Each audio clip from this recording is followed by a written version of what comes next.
hari ini Kak? Yang hari ini meninjau lokasi perbaikan dan pemeliharaan ada beberapa lubang di terminal Pelaju.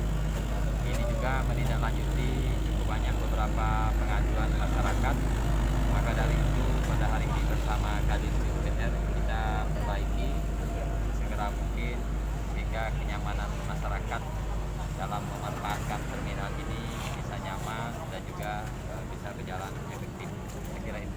Ini perbaikannya tambah sulam ya Kak, apa overlay? Ya, ini pemeliharaan rutin tambah sulam dari Dinas UPR karena setiap harinya 5 sampai 6 ton pemanfaatannya, jadi jalan-jalan berlubang di titik-titik tertentu langsung ditindaklanjuti.